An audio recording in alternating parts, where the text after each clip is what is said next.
Dobro večer, cenjene gledalke, spoštovani gledalci.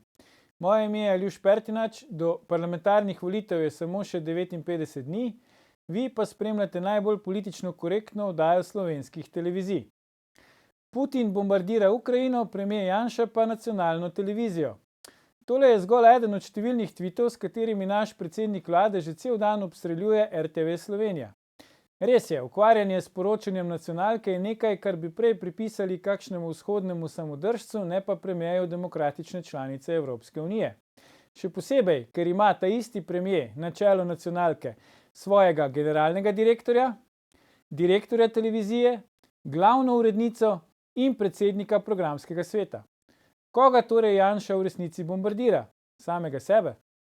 Sedaj pa se lotimo 83. oddaje jubilejne 5. sezone Faktorja na TV3. Resnica boli, komentarji še bolj. Danes bomo za vas komentirali vojna. Zakaj je Putin napadel Ukrajino? Čeprav je še zima, se je ruski medved očitno dokončno prebudil in bo, kot kaže, požrl nesrečno Ukrajino s kožo in kostmi vred. Zakaj je Putin napadel Ukrajino, nam bosta povedala naša stalna komentatorja, dr. Igor Lukšič in magister Bernard Brščič. Igor, Bernard, toplo pozdravljena. Dober večer. Igor, najprej morava Bernardu, žal sicer, ampak kljub temu se spodobi čestitati, ker ko smo se nazadnje srečali na to temo v oddaji pred 4 tedni, smo vidva zagovarjala, da vojne ne bo. Bernard pa je rekel, da je verjetno cilj Rusije črta Dnepr in Kijev. Bernard, zaenkrat kaže, da se tvoje napovedi potrjujejo. Ja, zelo obžalujem, da je temu tako, gre za katastrofo, da se taka dva naroda, slovanska naroda, med sabo bojujeta čisto po nepotrebnem. Nikomur ta vojna ne koristi, razen morda prvim 3 osebam v State Departmentu, gospe Nudelman oziroma Viktoriji Nuland, nekdanji veleposlanici ZDA v Kijevu, ki je pravzaprav začela to zgodbo leta 2014 z barvno revolucijo na trgu Majdan. Če si pogledamo, Bernard, zdaj zemljevid Ukrajine. Zdaj, Ukrajina je tako rekoč v primežu pač Rusije. Na severu je Belorusija, na vzhodu je Rusija, Krim so Rusi že prej zasedli in od spodaj so še tiste 2 separatistične republike teritorija, ki so jih Rusi prej priznali. Zdaj, dejansko se zdi z vojaškega vidika Ukrajina neobranljiva. Zakaj po tvoje, Bernard, so ukrajinsko vodstvo svoj narod in ves zahodni svet praktično vlekli za nos, kako se bojo borili, kako se bojo obranili pred Rusi, kako jim bojo pomagali in tako naprej? Jaz mislim, da so Ukrajinci bili zelo naivni, da so se zanašali na NATO. Če bi gledali zgodbo iz leta 2008, kar se je zgodilo v Gruziji, kjer so Rusi praktično v operaciji teden dni dolgi zasedli Južno Osetijo, da se na to organizacijo in njene lepe besede ni za zanašati. Tako da je to tragedija pravzaprav ukrajinskega ljudstva, da ima tako vodstvo, ki je polagalo neke upe v tega dementnega Joea Bidena. Velika nesreča za Ukrajince je, da ni več predsednik ZDA Donald Trump. Prepričan sem, če bi bil v Beli hiši Donald Trump, te vojne ne bi bilo. Nenazadnje, ko je prevzel Belo hišo leta 2016, je podedoval okupacijo Krima, pa je Trumpu vendarle 4 leta uspelo preprečevati rusko ekspanzijo. Zdaj pa je ta Bidenova administracija, ki je, mislim, personalno strašno vpletena v Ukrajino. Spomnil bi vas, da je državni sekretar Blinken potomec ukrajinskih Judov, Wendy Sherman, potomka ukrajinskih Judov, Viktorija Nudelman.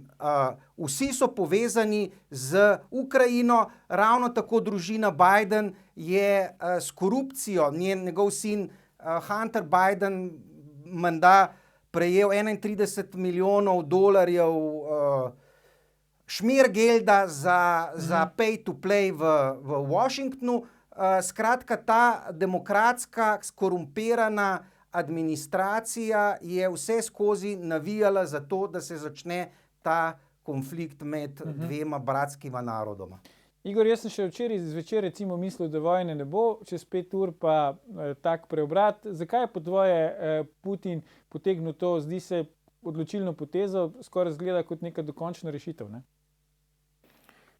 Ja, jaz mislim, da je jasno ne samo iz tega, kar je počela Sovjetska zveza in potem Rusija, ampak iz zgodovine, da se svet giblje na način interesov. Interesi so pa najpoprej interesi velikih igralcev, velikih držav, in te interese si države med sabo priznavajo in spoštujejo. Zdaj, na kakšen način? Praviloma, ne? Ne, v vsakem primeru. Aha, ok. Sej, jaz sem prepričan, da Združene države Amerike ne bojo zdaj posegle v to rusko področje. In da je Putin prej že dobil zagotovilo, preden je šel od Združenih držav Amerike, da vojne ne bo. Mi vemo, da velike sile se med sabo v glavnem ne spopadajo. Spopadajo se na kakšnih drugih področjih, ne pa neposredno. Ker neposredno, zlasti pri teh velikih, se pravi Združene države Amerike proti Rusiji, obe z blazno izurjeno vojsko in z arzenalom orožja, ki je ubijalsko za cel svet, vključno z njima, da do tega spopada enostavno ne more priti.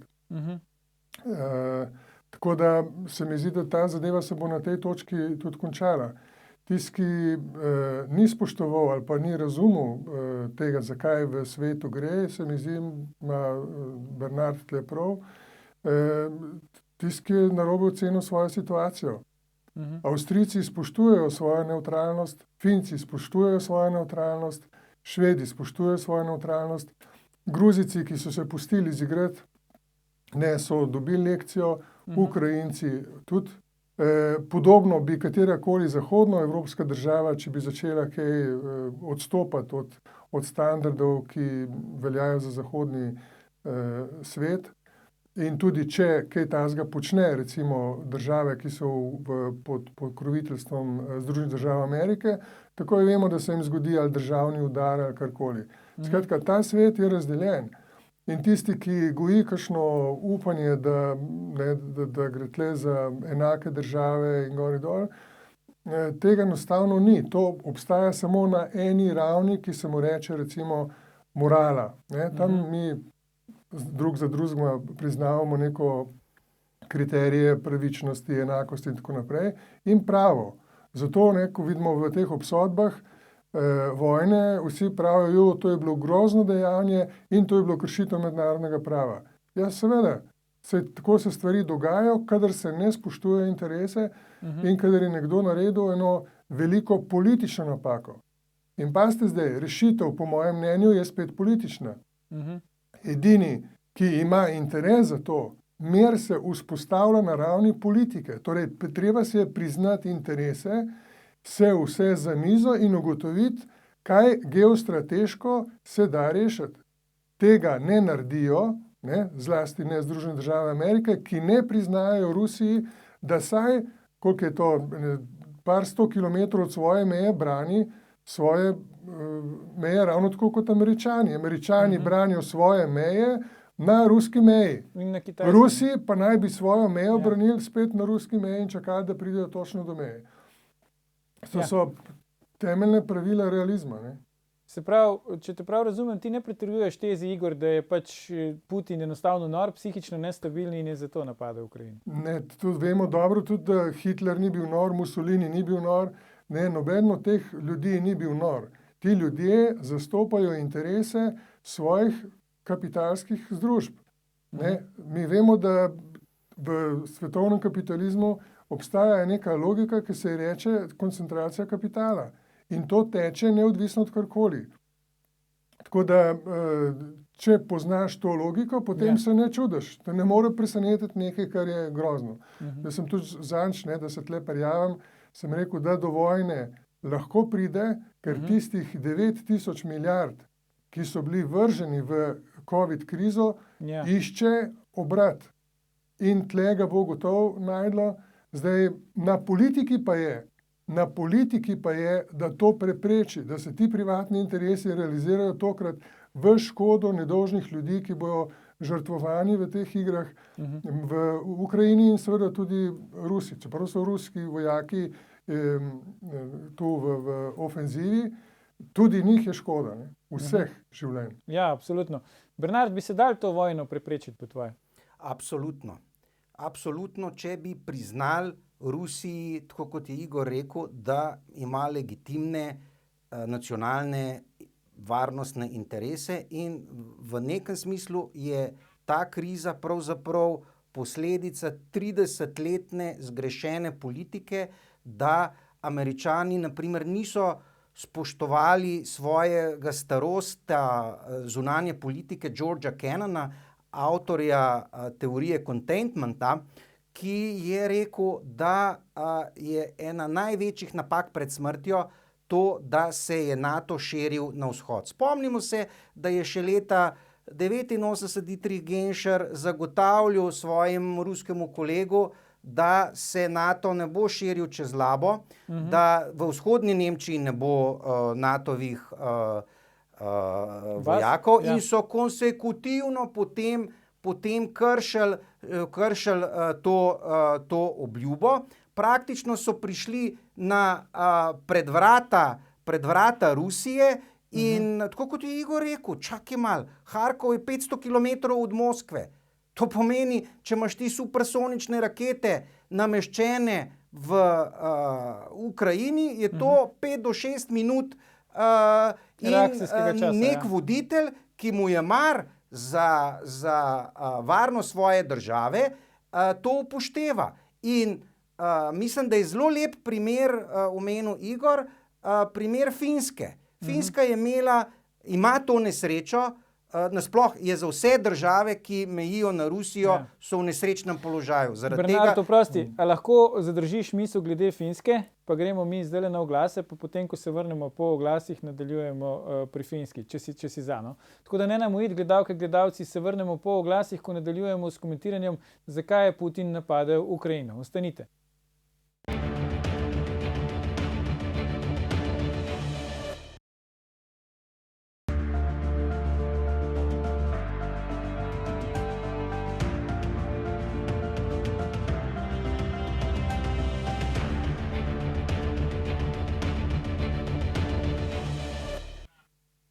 Ponovno pozdravljeni, z nami sta še vedno Igor Lukšič in Bernard Brčič, pogovarjamo pa se o tem, zakaj je Putin napadel Ukrajino.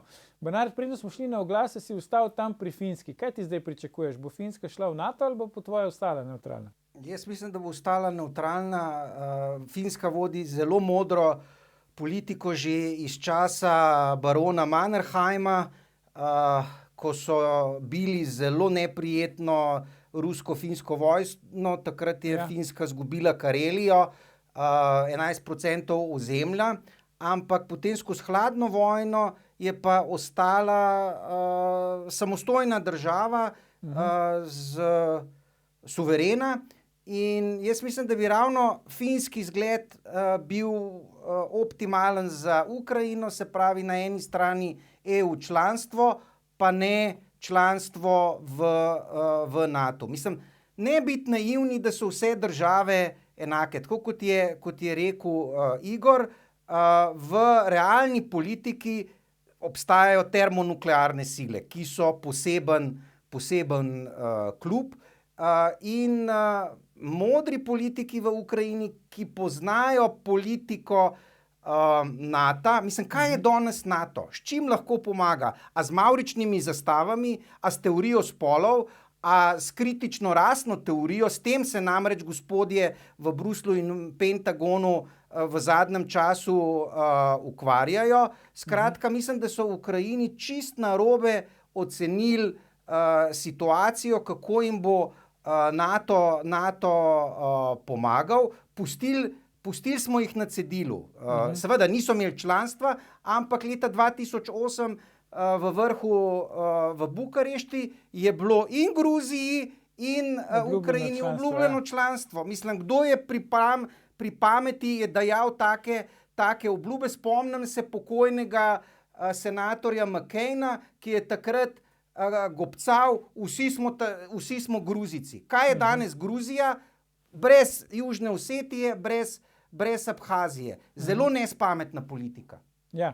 Igor, zdaj predsednik republike Borut Pahor, ki je hkrati tudi poveljnik oboroženih sil, vrhovni, tega ne smemo pozabiti, se je odzval na Twitterju, kot je zdaj to moderno, na dogajanje v Ukrajini, in je pač obsodil ta ruski napad, bomo videli ta njegov tweet, in rekel, da pač je naša solidarnost z državljani Ukrajine. Kako ti ocenjuješ to njegovo reakcijo? Se ti zdi zadostna, pretirana, premalo odločna?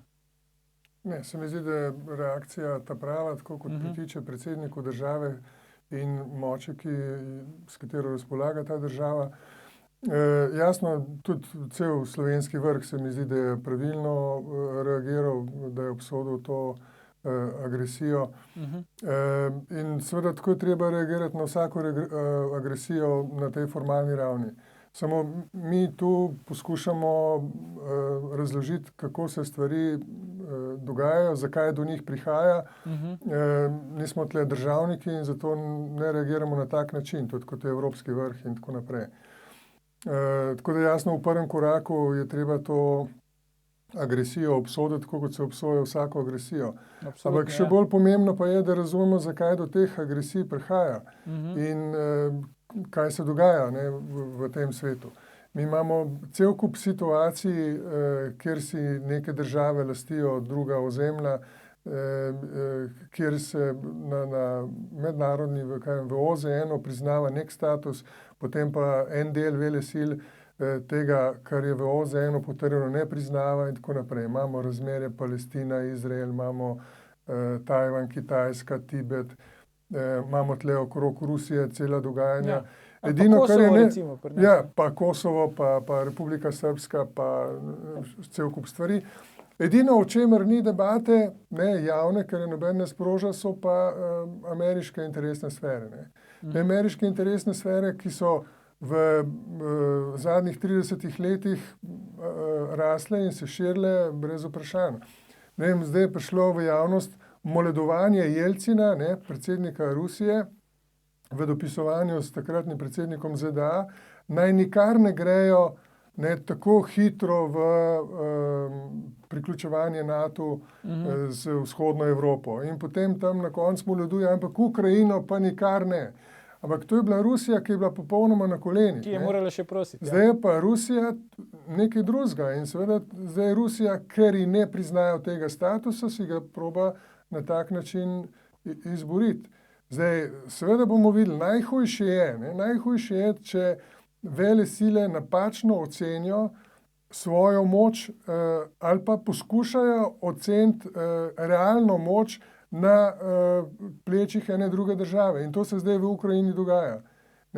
Američani in zlasti Američani z backupom Evrope, posameznih držav zlasti, so to zelo pogumne. Recimo, če veste, med najbolj pogumnimi državami, zaveznicami ZDA, ki so že takoj pred 2 dnevi napovedali ostre sankcije, so bile Japonska, Avstralija pa Kanada.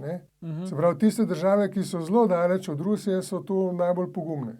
In tu se vidi, zakaj gre. Tisti, ki je daleč od tega spopada, tisti se to lahko šoperi na pena.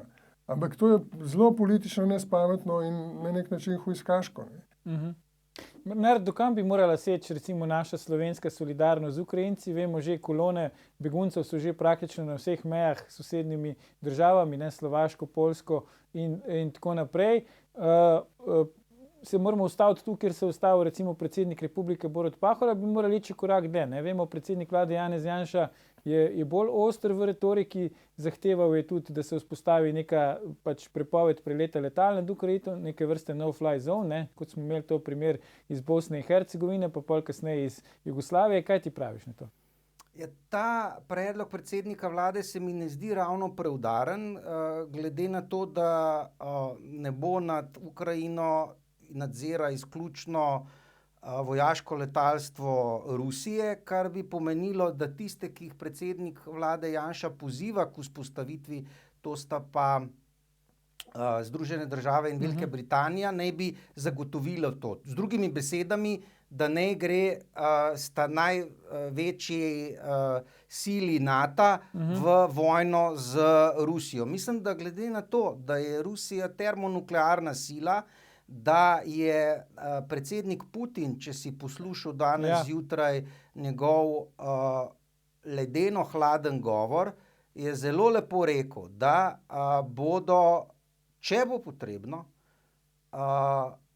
uporabili vsa sredstva, vključno z nuklearnim. Kar pomeni, da to hujskanje, jaz mislim, da je absolutno potrebno to vojaško operacijo čim prej zaključiti, moliti za to, da ne bi bilo preveč, oziroma vsaka žrtev je odvečna, in praktično organizirati mirovno konferenco in na diplomatski način politično rešiti zadevo. Ker zadeva je jasna, da z vojaško operacijo, posredovanjem NATO-vih sil, pomeni nevarnost, mislim, 3. svetovne vojne. Mislim, toliko razumni so pa celo nudelmani v Washingtonu, da nihče ne bo šel po vroč kostan za Ukrajince. Meni je zelo Ukrajincev žal, ker so mi simpatični, zakaj so nasedli Američanom, zakaj so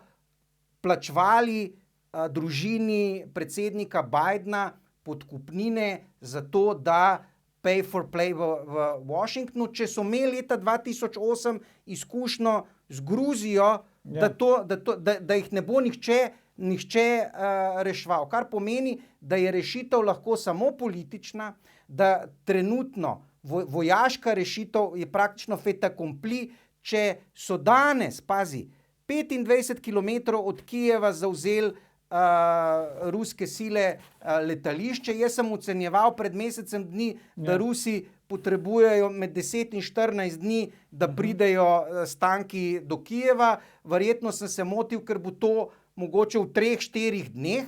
Skratka, tu hujskat na ne vem kakšen vojaški odpor, če niso pripravljene ZDA pošiljati vojakov, umirati v Kijev, potem ne siliti Ukrajincev, da se temu odprejo. In pozivati se mi zdi smiselno resnično k mirni rešitvi, ker ta vojna nikomur ne koristi. Tle govorijo, jasno, da Rusija izvaja nesprejemljivo agresijo, ampak mislim, ni v interesu ruskega naroda okupirati Ukrajino, ker se je treba vprašati, kaj bo dan potem. Rusija bo zmagala v tej vojni, ampak lahko je pa to politični mlinski kamen in jaz mislim, da resnično bo potrebna neka mirovna konferenca, ki bo naslovila to, kar se dogaja v Evropi 30 let, da je praktično ta varnostni sistem, ki ga predstavlja NATO, ki ga predstavlja Organizacija za varnost in sodelovanje v Evropi, da je pase in da je potrebno nasloviti, da se je po letu 1989 svet spremenil in da potrebuje Evropa nove varnostne mehanizme. Igor, res je nenavadno, kako se ta politična razmerja, o katerih tudi ti govoriš, vzpostavljajo. Po eni strani imamo recimo Erdogan in Putin sta zaveznika, vendar ne v primeru Ukrajine. Orban in Putin sta zaveznika, ampak ne v primeru Ukrajine, ker je Madžarska tudi hkrati članica NATO. Najbolj paradoksalno se mi pa zdi to, kar se je zgodilo danes. Namreč na Kosovu so vladno stavbo obarvali v barve ukrajinske zastave, potem je pa nekdo opozoril, da Ukrajina sploh ni nikoli priznala Kosova. Kako si ti razlagaš zdaj te, ko bi rekel, različne navezave glede na različne situacije? Ja, to gre predvsem za pomanjkanje znanja in pomanjkanje političnih ocen. Potem iz tega naslova. In seveda to je ena stvar in druga stvar je pa realno sodelovanje. Tako kot sem prej rekel, jaz sem bil leta 2003 na eni ekspediciji, kamor vabijo Američani tako za 3 tedne po svojih glavnih centrih zunanje politike in varnostne politike zahodnoevropejce. in so nam tam pokazali vse te zadeve in pokazali, kako predvsem nas naj ne bo strah, ne, da imajo vele sile kanale, po katerih se dogovarjajo glede velikih akcij. Če se spomnite, tudi leta 1968, invazija Rusije na Češko-Slovaško, takrat je bila tudi Jugoslavija vprašana, ne, Josipa Broza so vprašali oziroma ga obvestili o tem in mu tudi povedali, kaj je njihova ambicija in do kje mislijo iti. Jasno, mi smo takrat vseeno, kljub obljubi, da nismo mi tarča, ustanovili teritorialno obrambo in tako naprej. Malo smo se mobilizirali, ja. Tiste sile, ki se jih, ve se, koga se vpraša ali pa saj obvesti in pove, kaj je namera in tako naprej. Tako da tle nekih velikih presenečenj ne more biti, ne, to, da je Biden vedel, da bojo napadli. Jaz nisem tega ranga, da bi me Putin obvestil, kdaj bo to napadel, ne, in tako naprej. Biden je pa to vedel, zato je točno tudi po dnevih znal povedati. In je tudi zdaj rekel, da o NATO vojaško ne bo odgovarjal. Glejte, NATO ima v zahodnji Evropi 70,000 vojakov. 7,000 jih je približno malo bližji Rusiji. Ne, zlasti, to so lahko oboroženi. To so lahko oboroženi, njim je jasno. Ne, tam, eni so ponujali, kaj me se zdi, da Kanada, 600 vojakov. Tam jih je pa 60,000.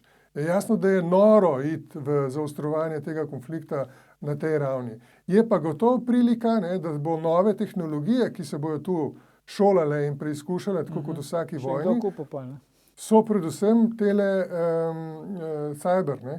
Se pravi, tole, kar je IT-evsko, virtualno, tu se bo zelo preizkušalo te nove tehnologije na področju vojne. In bo pravzaprav to neko nadaljevanje preizkusov, ki smo jih zadnji 2 leti dejansko v COVID krizi. Ja.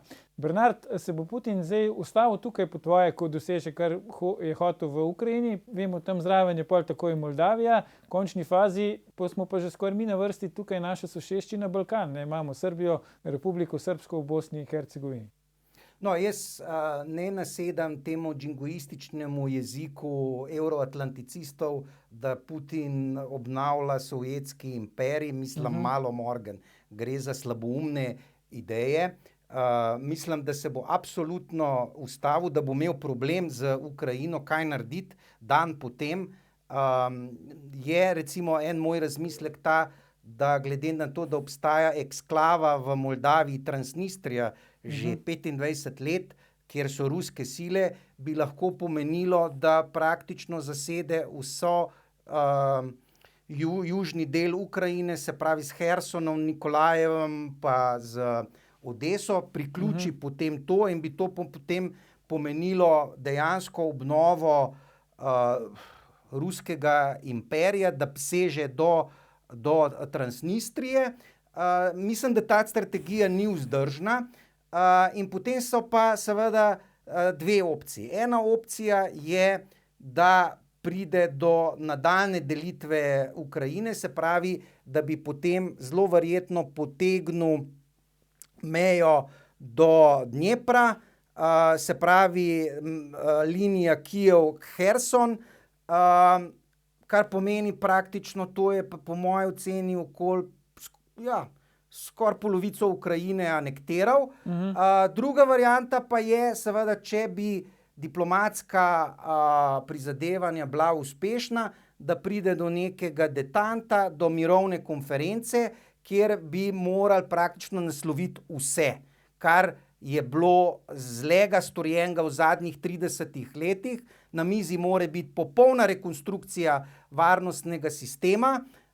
Potem bi lahko prišlo do tega, da se pač zamenja režim in da se dejansko umakne NATO iz Ukrajine. Je pa dejstvo, po mojem, da bo Putina bolela glava zaradi Ukrajine, ker dejansko absorbira teh 44 milijonov prebivalcev ne more. In se mi zdi, da z vsakim letom je več Ukrajincev nekje navdušenih nad tem, da ne bi bili pod ruskim vplivom.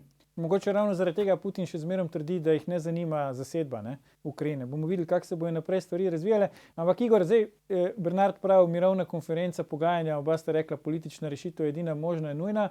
Kdo bo zdaj tu vlogo posrednika odigral? Zdaj Slovenci vemo, smo tudi v neki taki zanimivi situaciji, tradicionalno zgodovinsko gledano. Po eni strani smo članica EU pa NATO, po drugi strani imamo tradicionalne dobre odnose z Rusijo, ki trajajo vsaj že od druge svetovne vojne naprej. Smo mi lahko tisti, ki bi lahko tu pomagali, da pride do neke trajne pa bolj miroljubne rešitve? Seveda bi si želeli, da bi imeli neko ekipo, ki bi lahko to odigrala. Samo se mi zdi, da je nimamo, da imamo v predsedniku vlade enega zaletavega človeka, ki se je zaletel v Tajvan, zdaj se zaletava v Ukrajino, in prej pomaga mešati meglo, ki povečuje konfliktno napetost, kot pa da bi bil nekako pripoznan kot človek, ki rešuje. Da je klasično ta vloga pripadala državam, ki imajo tu tradicijo, se pravi Norveška, Švedska, in gotovo se tu lahko ponudijo diplomati iz teh vrst. Seveda pogrešamo tudi vlogo OZN, generalni sekretar kot Portugalc bi tudi mogoče lahko to kakšno vlogo odigral. Seveda mora biti nekdo, ki je kredibilen in uživa zaupanje vseh teh v konflikt vključenih sil. Zaenkrat seveda bo treba počakati, da se pomiri ta prvi val, da vidimo sploh, kaj bo ostalo, da se postavi tudi pol neka izhodiščna situacija, ker dokler obstaja to obtoževanje, dokler se te strasti ne umirijo, dokler še toliko časa pač ne more, ker treba je ugotoviti potem neko sorazmerno stabilno izhodiščno situacijo, iz katere se lahko potem pogovarjaš ven.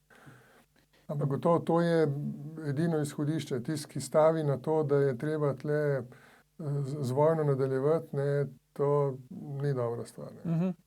Bernard, zdaj prvi, ki je nekako povedal Evropi, da je NATO ne more braniti, da je Amerika ne more braniti, je bil bivši predsednik Donald Trump. Zdaj izgleda, da je Evropa na zelo boleč način pač to lekcijo doživlja.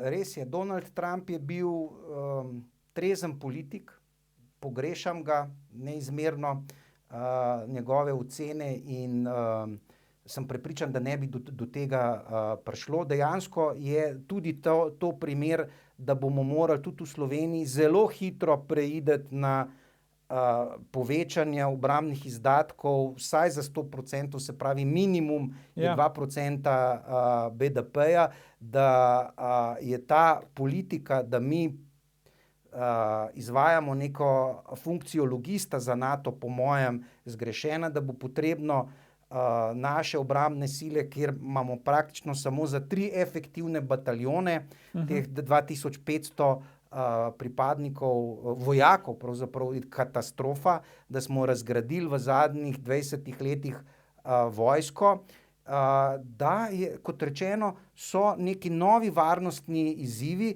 Jaz sicer ne mislim, tako kot nekateri hujskači, da bodo čez 14 dni ruski tanki v Ljubljani, ne bodo, zadeva se bo ustavila, ampak potreben bo miselni premik iz leta 1989 v leto 2022 in začeti obravnavati velike sile resno. Tako kot je počel Trump, če se spomniš, leta 2016, je napovedal detant z Rusijo. Ampak kaj se je potem zgodilo?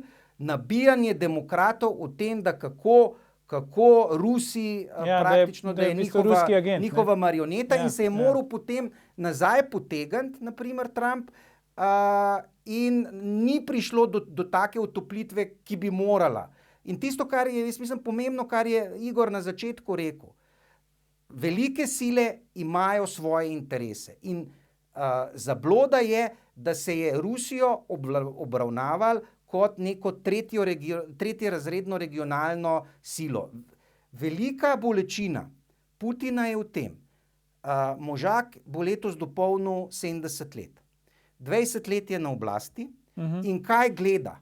Gleda na eni strani seveda je gledal Gorbačova, Jelcina, ki sta totalno zavozila Rusijo in ne nazadnje, ko si star 70 let,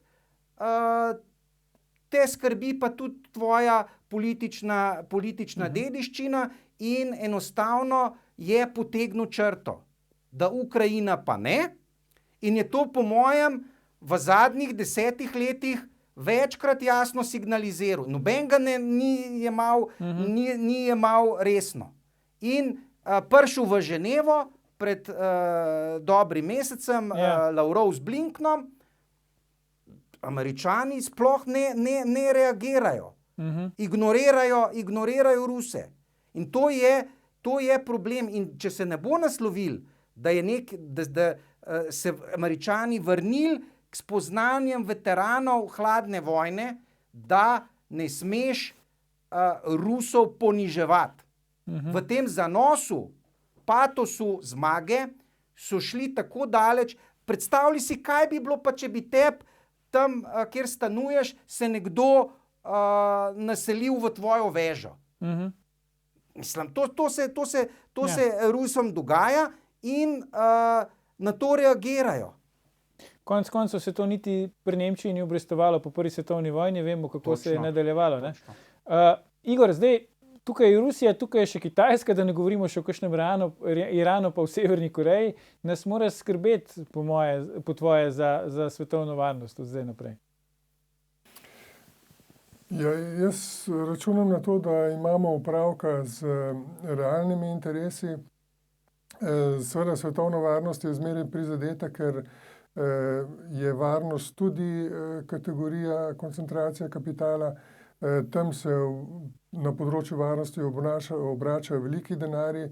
Mi imamo veliko, recimo Eisenhower je bil prvi, ki je javno naslovil problem agresivnosti oboroževalne industrije, potem, ko je končal mandat, se pravi človek, ki je res iz vojske prišel, bil potem predsednik in na koncu govoril o tem, da je to ena od velikih nalog, se pravi v začetku 60-ih let, ena velikih nalog, kako brzdati ta industrijski sistem, ki se potem polašča tudi nekaterih segmentov držav. In to je gotovo velik izziv za celotno človeštvo, predvsem za velesile, kako to kontrolirati. Tako da mene ne skrbi racionalnost politike, mene skrbi bolj iracionalnost in ta slepa zaverovanost v profitologijo teh velikih mogočnih centrov. Tako da, če rečemo zelo realistično, ti konflikti še bojo, ker se tam ogromno denarja oblača. Saj mi trije v tej oddaji smo za mir, pa prepričan sem tudi, da velika večina naših gledalk in gledalcev. Za danes dr. Igor Lukšič, magister Bernard Brščič, najlepša hvala za vajine komentarje. Gledalke, gledalci, to je bil o vojni v Ukrajini, že 691. Faktor na TV3. Gledajte našo oddajo tudi ta konec tedna, mi pa se v živo spet vidimo prihodnji ponedeljek, ko bomo komentirali, kaj vse nam je epidemija prikrila. Ne zamudite, predvsem pa ne pozabite, ni vseeno, kdo kaj reče.